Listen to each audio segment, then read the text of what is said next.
Hello and welcome to Politics Unhinged. I'm your host, Frederik Kotze. Is the South African government a modern-day Robin Hood, or is it aspiring to build a Nazi state? On August 23rd, the President of the United States, Donald Trump, tweeted, "I have asked Secretary of State Pompeo to closely study the South Africa land and farm seizures and expropriations and the large scale of killing of farmers. South African government is now seizing land from white farmers." The media and the South African government reacted with outrage and anger. But was the reaction justified or unwarranted?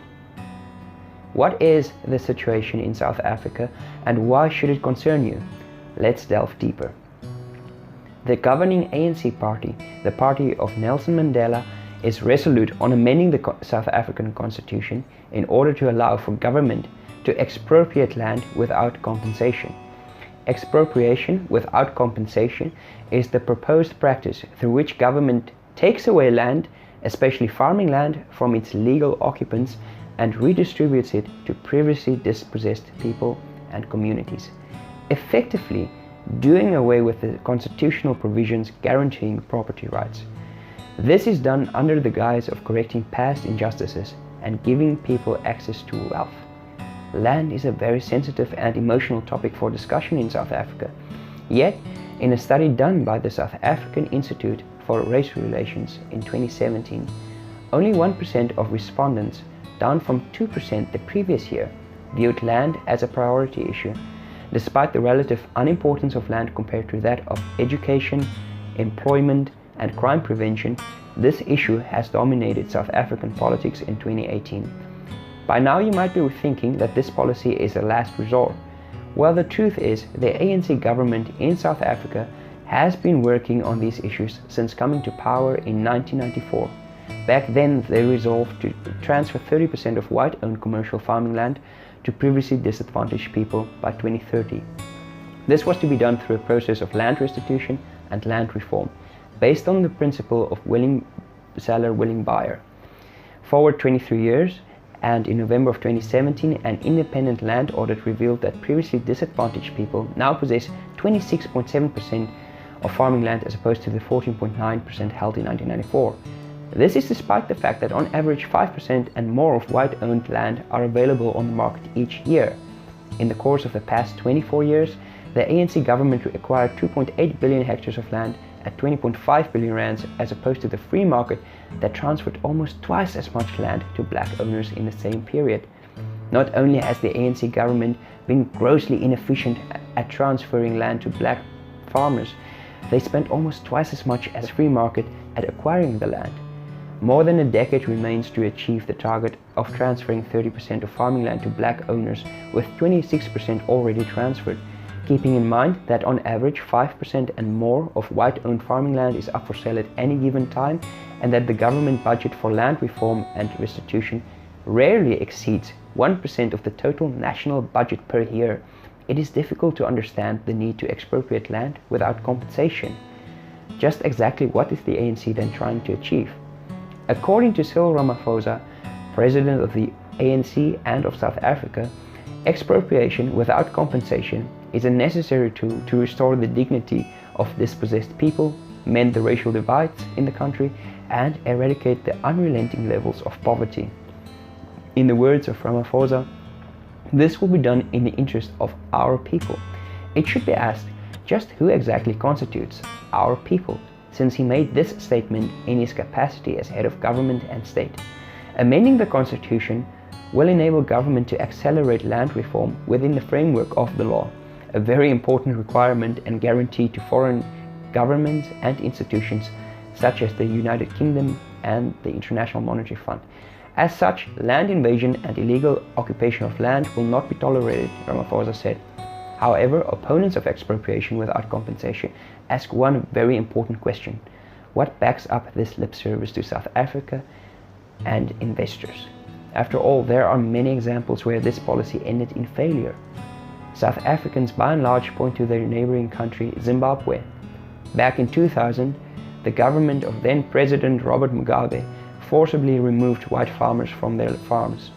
However, whilst land was redistributed to black owners, The new occupants were more often than not politically connected to Mugabe and the army.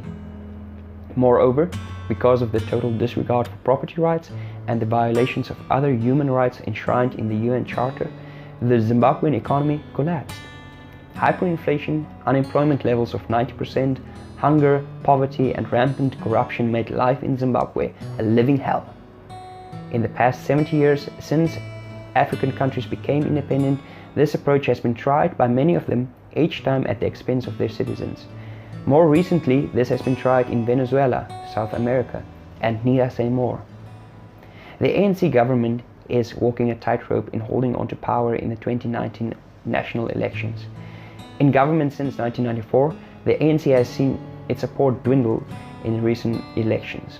But after 24 years in power, the unemployment rate is higher than ever before, public debt is soaring, crime is out of control, and corruption is running rampant to such an extent that the chief prosecuting authority is investigating reports of state capture, all of this being the direct result of ANC policies and officials. Add this to an education system in tethers, public services failing, and mass demonstration and strikes in all sectors of the economy, and a perfect storm is brewing, a storm which the ANC is trying to capitalize from. The issue of race has always dominated the South African political discourse throughout its history, and that holds true for the period after 1994, when it became a multicultural democracy.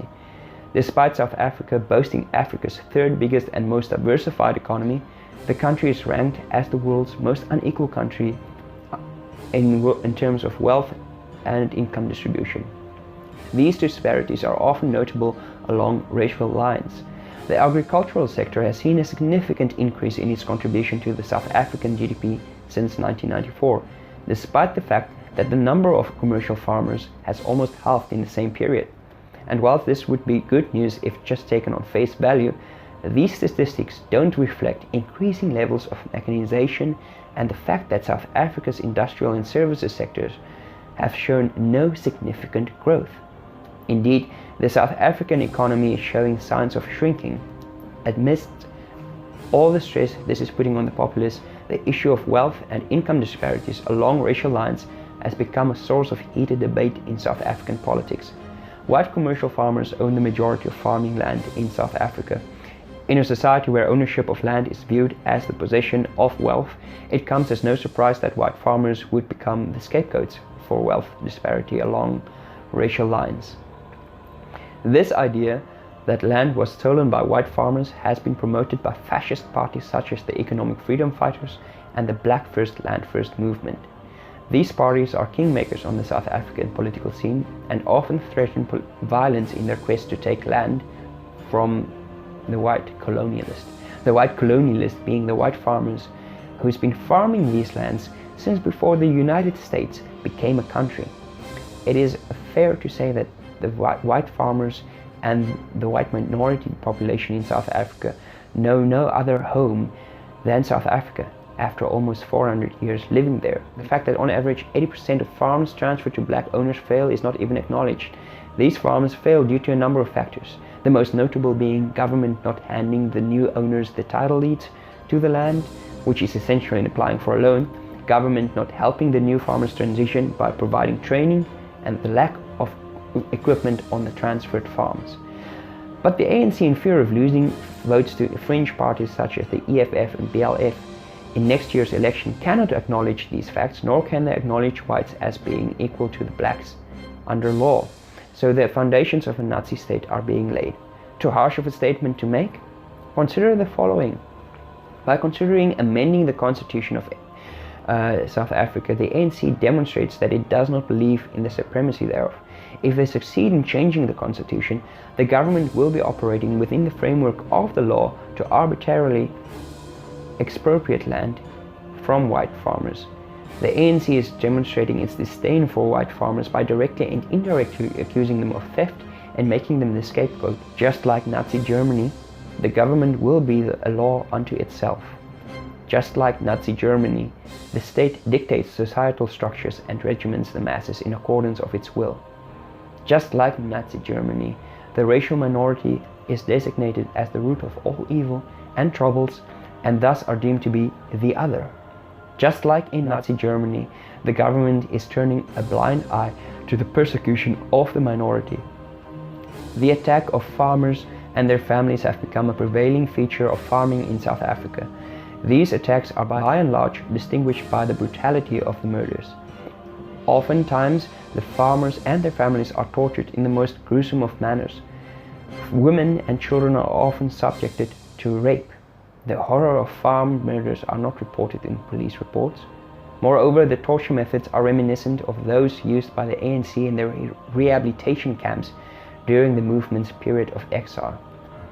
Government downplays calls by farmers to take heed. Still think that this will not affect you? Given that South Africa is Africa's only food secure country, it is safe to say that the risk of implosion of the agricultural sector would have far-reaching consequences not just on South Africa but on the whole of sub-Saharan Africa, which is dependent on South Africa. The implosion of the agricultural sector would trigger an economic collapse that will be felt all over the world, with sub-Saharan countries being hit the hardest. In short, mass starvation, mass poverty, mass immigration to the US, Europe, Asia and Australia. Given that the different ethnic groups in South Africa are already at loggerheads, a civil war cannot be excluded. If not directly affected, you will be indirectly affected. All of this can be prevented and you can make a meaningful contribution. For starters, you can like and share this video to help raise awareness. If you're part of the business community doing business with South Africa, pressure the ANC government not to proceed with expropriation without compensation and to prioritize farm murders. If you are employed by a foreign government, petition your government to caution the ANC against proceeding and to prioritize farm murders. Finally, if you are a South African, it is of utmost importance to vote in next year's election. Vote for any party opposed to expropriation without compensation. Vote even if you don't believe in the alternative. Because abstaining won't absolve you from explaining the state of South Africa to generations to come and what part you played in it. Vote because the very soul of South Africa is on the line. Thank you for watching. If you found this video interesting, please like and subscribe. Leave a comment down below and I will engage.